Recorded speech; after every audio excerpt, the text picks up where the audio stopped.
urban farmers, what is that? Actually, urban farming has been around for a very long time. As far back as 3,500 BC, archaeologists have found documentation that the Mesopotamians were setting aside plots of land in their city planning for agriculture. And this has continued all through society and through history. In America, we all know that people were fed by the kitchen garden outside the kitchen door. And through World War I, we had war gardens. And World War II, by the end of 1943, there were 20,000 gardens in America. So, it just continues. Urban gardening has taken off here in Western PA. In 2015, Mayor Peduto and the Pittsburgh City Council passed a new agricultural zoning code that allowed residents of Allegheny County and the region to be able to have goats, bees, chickens, and raise produce that could be sold to consumers without hurting any laws. This has changed everything to help make Pittsburgh a greener, more sustainable agriculture community. So, I'm glad you're with me today, and we're going to take a little adventure on Urban Farm Tour to two wonderful farms today, and I'm glad you're with me for this Passport to Pittsburgh adventure.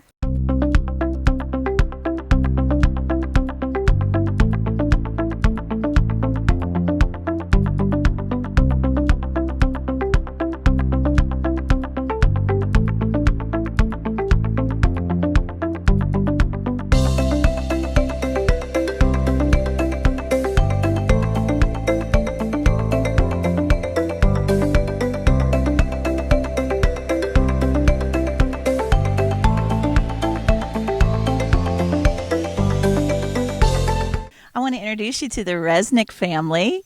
And first, this is Dad, Kevin. Yeah. Right? Kevin. Kevin. And who are you? Cole. Cole.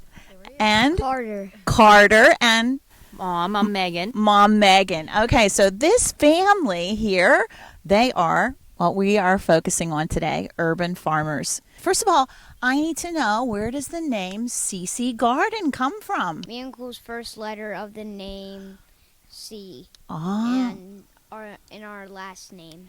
So C for Carter, C for Cole, R for Resnick, your last name, and Garden. We always joke around that we double our garden every single year. So when we were in college, we were up at Penn State. We had a little tiny balcony garden, a couple boxes. Yeah. Then we got an apartment and we built some raised beds. Moved in to our first house. We had more raised beds, more space, taking up everything. And every year we double our garden space. So you had this in you to be to do this, to farm or to garden. Yep. And well, that's wonderful. And what was your vision then once you got this garden? What did you see happening with this? Our house is on an acre that actually touched this property. And when we were purchasing that house, I made a joke as we were touring it before we put the offer in. It was almost fall. And I said, how do we buy that property down there? Because I always wanted a farm. I just wanted a lot of property. And with him being a busy engineer and working from the waterfront for GAI, his drive was very important to him to be able to get to work and not spend hours on the road because of the boys. Sure. And he traveled a lot out of state for his clients. So to come into the office and just have a quick drive home was really important to us. Yes. So we joked about it, and actually probably about 2 years ago, we wrote a email up to the man who actually owned it.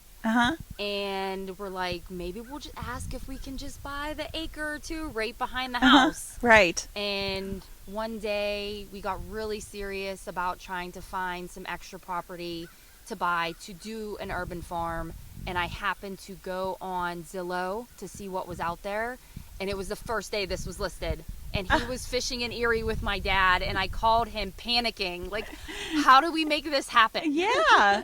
It was meant to be, right? Yeah, we had never gotten the guts to send the email. Yeah. We just always had it sitting in our outbox. Yeah. But then whenever it came up, we jumped all over it. And Jim Fawcett, he's the guy that that we bought the property off of, Uh-huh. he picked right up on us right away, saw our vision. He Yeah, loved we the kids. basically blurted our heart out to them and Yes. his realtor on a voicemail because they weren't even open yet. We called them at like 7 o'clock in the morning and was just like, "This is what we want to do. This is our dream. Yeah. Call us back. Let us know what we can do. Let us know what we can do to make this happen." And how long ago was that? That was in- 3 years ago this July. So you've had the farm for 3 years. Yep. We always planted way more than we could consume ourselves. We always gave it to our neighbors, gave it to our family, canned a lot of it, saved a lot of it. And everybody's like, you should sell this. I would buy this off of you. And, Right. He's a full-time engineer and I'm a stay-at-home mom. And I only did 2 years of college. And I was just like, how do we start this business? How do we make this happen? And we were just like, if this is really what we want to do, we're all in. And we had a really long talk one night and we were like, dreams are only dreams if you don't take the chance to make them happen. Let's make this a reality. Let's try and make this work. So this is one of our first of 2 Caterpillar tunnels that we have. These are kind of mobile structures. They're not in concrete or anything like that, so we can move them around to different areas of the field that extend the season, as well as provide some of the heat-loving crops. Like we have cucumbers and squash and eggplant in here. Yeah, the eggplant That, is interplanted with the salad, the spring mix that's going to be coming out soon. And then the eggplant will take over the rest of the bed. Yeah. See, cool. Do you do all this work yourself, just you, the 4 of you, or do you have other people who help you with the farm? Yeah, it's just us, so we don't have any full-time or part-time employees here. I know that you have what is called a CSA program, and I wanted to ask you about that and if you could explain to the viewers what a CSA is, Kevin, Yeah. and how it helps you as a small urban farmer that you are. Yeah, so the CSA, it stands for Community Supported Agriculture. And what that is traditionally farmers would get a would get agreement from folks in the neighborhood or in the area to buy into the farm basically at the beginning of the year. So in normal farming time, there's not a lot of stuff growing in the winter and early spring, but there's a lot of expenses for a farmer. Seed and, we bring in hundreds of yards of compost every year and, Sure. and all kinds of different equipment and stuff. And so the CSA helps the farmer have some money up front, beginning of the season, to be able to, fund some of those things. Sure. And then as the season goes on, the customers, they are part of the share. So they share in the bounty. Sometimes there's not successes. Sometimes there's crops that don't do so great. So they share in those too. But what we try to do is we try to give everybody, a share worth of the vegetables and fruit that we grow. Yeah. For 20 weeks. For of the 20 season. weeks. Yep. They commit to 20 weeks. Yep. And do they have to come pick up their box, or do you have drop places, or how does that work? We do. We try to make it mostly pickups just to save our time, because our time is our most important, Of course, most valuable, yeah. just like everybody else. So we try to keep it to pickups. We do have a few folks that we do deliveries to on Monday mornings. A couple elderly folks that have a little harder time getting around. That's very kind of Yeah. you. Yep. But your pickup, I know that you participate in the local farmers market here in McKeesport, which is at Renzi Park. And I know that you had some other products. You also feature some other products at your farm stand. Yes. So you collaborate with other types of farmers as well, or other types of businesses. Yep. And what other things do you feature at your farm stand? So we have honey from Ah. John Yacom's Apiary. We'll get He's from Monroeville, but he has beehive yards pretty much all over the eastern suburbs. Cool. We have hives down here on our property. Mm-hmm. That This is our second year for that, and they do really good. So we sell mostly our honey there that comes from our yard. He does a really good job That's of great. keeping the honey separated, so he likes to see what the difference in taste is from Right, so this yard comes versus- from the Yeah, flowers that's our from actual farm CCR. Yeah. That's your farm honey. It says McKeesport Yard, he calls it. That's cool. That's Yeah. very cool. And then you partnered with something new this past week. Yeah. So a buddy of mine that I work with at GAI, Uh-huh. another Engineer, 'cause another I'm not engineer. busy enough. He's starting a bread a bakery, Uh-huh. or he has started a bread bakery, and so we're starting to sell some of his products as sourdough bread and Bread Share some other Bakehouse. good stuff. Yeah, Bread Share Bakehouse. Bread Share Bakehouse. Yep. Very cool. Very cool. So, tell me a little bit about some of the things you grow here at CCR Garden. What do you specialize in? Typically, it's kind of labeled as a market garden, so that's a wide range of various different crops. I mean, it's everything from your normal tomatoes and corn and peppers and cucumbers and zucchinis Yeah. to, we have leeks, we have green onions, potatoes, pak choy. What's your lots most of lettuce, what's your most unusual thing you grow here? What would you say? cucamelons. Cucamelon. Heard of those? I don't know what a cucamelon So they're is. you can explain what they are. Cucamelons are. Cucamelons are a type of little watermelon and Those are cucamelons. They're growing right now. They're a Are cucumber they? that look like a cucumber. baby watermelon. Yeah, a baby watermelon. Cucumber and a They're- baby watermelon. They're about I like- this big. They sound like they would be Yeah. very yummy. And I they are might like to actually- try one when they. Kinda I like lime cucamelon. taste. They're a Mexican gherkin. They're a cucumber. Uh-huh. And they resemble an appearance to them as like a stunted watermelon. Okay. Very tiny. And they taste like a cucumber, but they have a little lime bite to Yeah, them. yeah. And we actually just started them in our front yard garden as something fun for the kids. Yeah, sure. But they took off, and we brought samples to the market last year, Uh-huh. and people went nuts over them. So they ended up on the farm this year. So usually our front yard garden has turned into, let's try this here, let's Testing see if it area. works. Exactly. A testing area. So we're testing peanuts right now. Yes. No, you're testing peanuts. Yep. Wow, that's fantastic. How do you decide what you're going to test in your test garden? Say we get the seed catalogs, we get bombarded Uh-huh. now because we're a commercial, we're Yeah. a true business, Yeah. and we get every seed catalog under the books, Uh-huh. and in December and January In when the everybody's off-season. dreaming away of And we what they're think gonna grow. you look and you go, "Oh, that sounds fun. Let's try to grow Oh, yeah. peanuts." He picks That's them out him. most He of goes, the we time. need to do this. That's cool. I'm noticing, Kevin, that you have like a hand tiller. Is that what you use to till the earth? Yeah, we try to use hand tools as much as possible. That's a wheel hoe right there. You might see some of those like set up as yard ornaments in Yes, some places, yeah. some of the old time ones. Right. But it's a really effective tool to keep shallow cultivation and try to keep the weeds down a little bit. We do use a rear mounted walk behind tractor Uh-huh. to do some of our first groundbreaking, Okay. and whenever the weeds get a little too crazy. But Sure. yeah. Being an all-natural farm, we use zero pesticides. No pesticides. So growing organically, Yes. we're not certified organic, but we follow all the organic practices. So we don't use any pesticides or herbicides or Right. anything like that.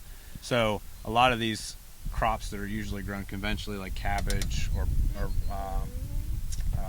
broccoli, they Cauliflower. get really hit bugs with the love bugs. them. Bugs. Yeah, they love Yes. them.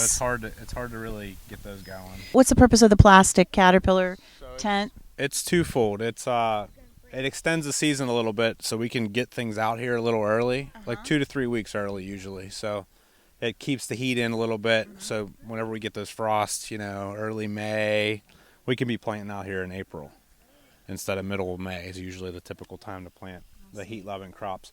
Plus, it keeps the rain off of the plants. So remember I was saying about the disease Right. pressure. The rain brings the disease pressure, so it helps with that as well. People are really into organic food, Yeah. so that's another reason to shop local, shop fresh. What do you use then to keep the bugs away? So on a small scale, a good way to do it with some of these like broccolis and stuff is if you can get row cover or like an insect netting, Yeah. and you can just keep the plants covered up completely all the time, and that keeps the I don't know if you see in the video, but Oh, the yeah, white the white butterflies butterflies. flying around. Yeah. They are not good for us. Yeah. Oh, they're not. No, No. those are called cabbage butterflies, and they Ah. actually lay their larvae in the brassicas, and then once you see them floating around, you pretty much know if your stuff is not covered. You're in especially- trouble. Yes. You're going to lose your cabbage Yeah. crop. And there's some organic sprays that you can use. Yeah. There's a bacteria. It's called Right. BT. Well, I'm and that sure works. it's a constant effort to be vigilant, Yes. to keep monitoring what the current pest is Yep. and what. And I'm sure the weather, Western PA weather, is it good or is it bad? Generally, it's pretty good, but I mean, every year is a little bit different. Yeah. Last year Uh-huh. we had a lot of rain, so that was good for irrigation, but it also brought a lot of disease and pest pressure with it, and we had some floods that washed out beds Oh my. and so yeah. on. Yeah. And now this year we're dealing with more dry, Yeah. so now it's keeping constant everything watering watered and making sure that our sprinkler system and our water is full, and we're able to make sure everything is taken care of that way. So it's hard work, isn't it? So we always are on the farm every day at some Always point. on the farm. Oh my gosh, wait, look at that. What did you find me? Can I take that home and put it in my salad tonight? Yes. Okay. Thank you very much. Oh, fresh off the plant. Isn't that pretty? Thank you so much. And I see that you keep your, instead of staking your things like, I do my staking of my tomato plant, Yeah. with sticks, you use, what kind of string is this? Yeah, so this is these are called tomahawks. They are that's another advantage of having the tunnels is you can get Right. the tomatoes to grow real high. And what we do is we just twist the plants around these strings till they get up to the top, and then we let out some of this line, and it's called lean and lower. We do a seedling sale in Oh. May, Okay. and it goes towards our Walk MS team. Mhm. Kev's mom was diagnosed in 2016 in Sure. August, and it just so happens that we start our own teams every year. We happened to overdo it a little bit before we bought the farm, and we were like, okay, well, we'll just sell whatever extra seedlings we have and we'll donate it to the team. And I think we did like maybe $400. And Yeah. then the next year we had the farm, or no, the next year we did it at the house and we donated maybe, I don't even know, close to $1,000.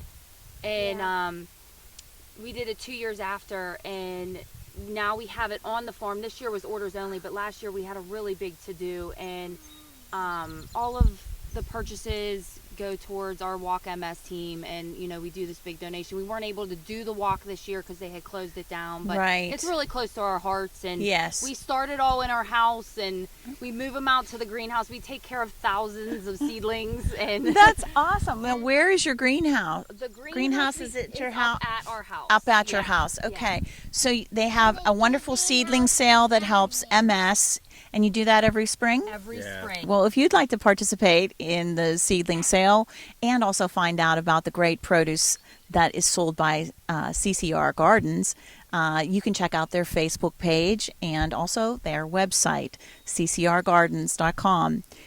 Wow, look at Cole is going to show me his favorite vegetable field here, and we're going to go into the cornfield with Cole. I'm coming in, Cole. Coming in with you so we can measure the corn and see how tall it is. Okay, look at that. You know what they say, knee high by the 4th of July. But I think this corn is as tall as Cole.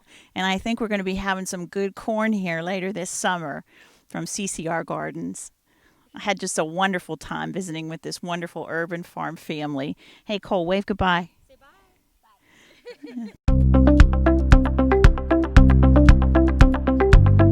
Wow, welcome. We're at our second urban farm stop on our Passport to Pittsburgh adventure today, and we are now visiting beautiful, scenic Hillside Farm in Elizabeth Township.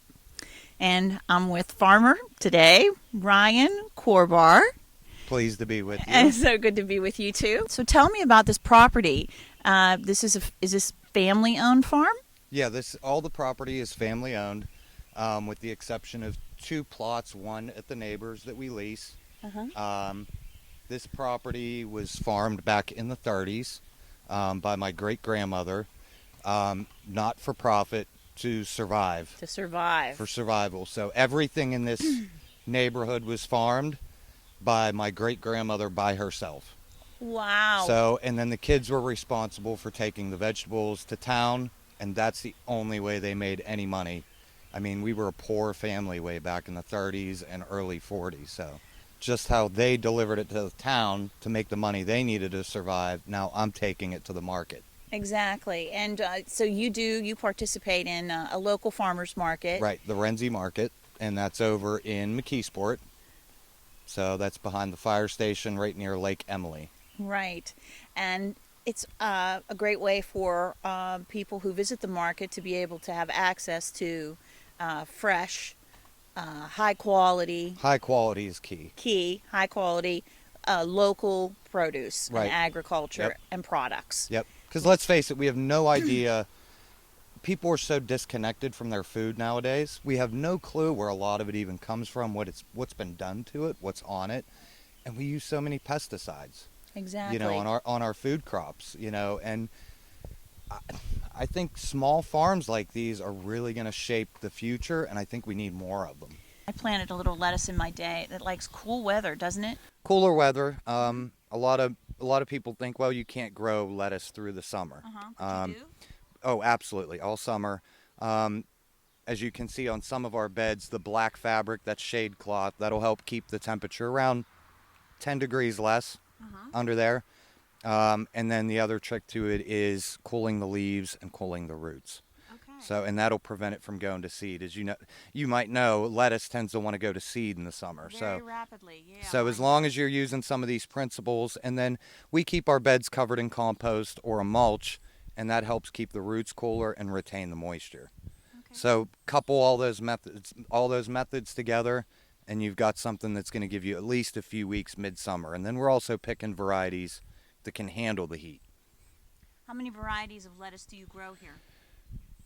This year we're doing at least 10. One of our methods for getting long-term picking from our lettuce is we pick the bottom leaves and work upward. And if you look at some of these other rows, you can see how the plants are working up. Yes. These plants that I've worked upward have given us 10 weeks of cropping from them, rather than hacking and cutting the tops, which can be tough on the plants. The regrowth is sometimes inconsistent. So we'll pick from the bottom, and eventually when they do bolt, you can see they go into a very tall mode.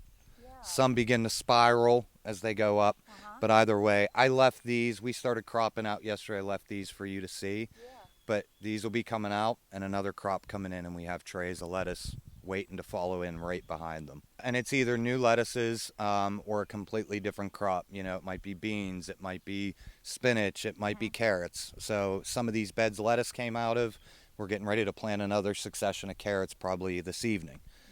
So, but that's how, on a small scale, we managed to keep turning it over.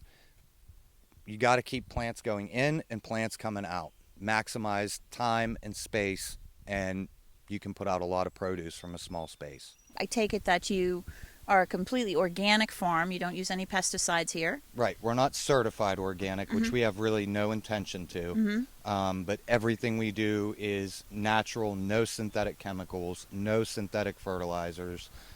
None of the bad stuff. Right. All the good stuff. All the good stuff. So we try not to use any fertilizers whatsoever at all. So big on use of compost as our main fertilizer. And you have your own composter here? We have multiple facets for composting, whether that's composting wood chips. I have multiple compost bins, and then we actually utilize our chickens to create compost for us.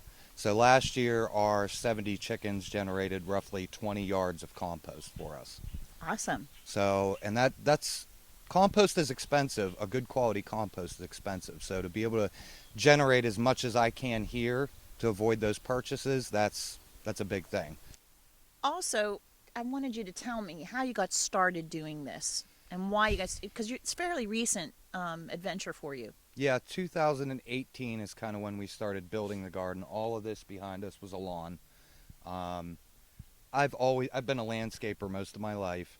I've always been into growing vegetables to some degree, And we always did it as a family garden, but nothing huge, nothing really involved. And my roommate at the time said, you know, you should check out what some of these guys on YouTube are doing. He said, have you ever looked into this stuff? So I looked into a couple of these channels, and I knew there were farmers markets out there, but I thought they were large farms. I thought these were large farms supplying multiple markets. And when I started looking into what they were doing, I'm like, they're not large farms. Some of them are, but a lot of them are not large farms. They're small scale, 1 and 2 and 3 man operations that are working on a couple acres at most, and they're putting out a lot of produce. And I said, I can do that. You know, why couldn't I do that? And there was something that just stuck with me about it, and I just gave it a go. Right now we have patty pan squash up at the top along the fencing. Yeah. Garlic is up behind that. They're going to be pulled here in probably a week or two. We've got 1 partial bed of arugula, more zucchini and squash, kale, celery just finished up. We've got dragon's tongue beans, bush beans, and they're a huge favorite. They're a spattered looking cup. Yeah, there's no beans on them yet. I've never heard of them. They're very tender, very juicy, super popular with the customers last year, so I'm looking forward to those being ready. Green bean? Very much like a green bean, but you might know as you get green beans, they get larger, they get tougher. Yes. These don't do that, even at the large size. Okay. So they were a huge seller last year and are just an overall great bean. So I did some market research in the area on a couple local Facebook community groups to find out what are people interested in the most. What would they be interested in? And I think it came down to the staples: your lettuces, your carrots, your beets, your radishes, the most familiar things. Right. So and getting into the unique stuff, you know, that comes later when you can introduce people to it. But I found that the staple items, and especially the main staple item here, is salads. People love to be able to take a good salad home, pour it in a bowl, not have to worry about it, and see how fresh it is, and just add their tomatoes, add whatever else they got at the market that day. This year is our first full year really going at it at the market. So now at the market, I have my mother who helps run the stand. That's awesome. And the market stand is so busy. Yes. You need 2 people at least You running certainly the stand. do. So it's been crucial having her there to help out. So the market is on Saturday mornings from 9 to 1 at Renzi Park. Park. In McKeesport. And so I assume that Friday night you're a little bit busy prepping. Yeah, we try to do harvesting. I harvest as close to the market as possible. So whatever they're getting is the freshest possible. So we'll do a little bit of harvesting Thursday evening. If there's really a lot to harvest, I'll harvest some on Wednesday evening. But most of it's Thursday evening and Friday evening. And I've even been out here harvesting lettuce at 11 o'clock at night with a headlamp on. So when you get that bag of lettuce from Hillside Farm, it is as fresh as it can be. Exactly. And that's aside from going out and picking it and eating it right out of the field, right? And that's the main objective. I want to see people take something home that they can trust and they go, wow, this is amazing. And that's what we get at the market stand. People come back and tell us, I didn't know lettuce could taste that good, or I didn't know radishes tasted that good. And that for me is the, you know, it's great to make a little bit of money, but to see that reaction from people, that's what it's all about. Well, I want to thank you all for joining me on this really wonderful Passport to Pittsburgh adventure, exploring urban farms in your backyard. And I want to thank my guests today, the Resnick family of CCR Garden and Ryan Korbar of Hillside Farms. It was such a pleasure to explore their farms with them and see all the good that these urban farmers are doing to provide sustainable, high-quality, fresh produce to people in our communities. You know, there's a quote, and it says, "Dirt in my fingers, sun on my head, nature in my soul, and gardening is good for food and good for our soul as well." So I hope that you'll join me again on our next Passport to Pittsburgh adventure. And until then, be safe and be kind.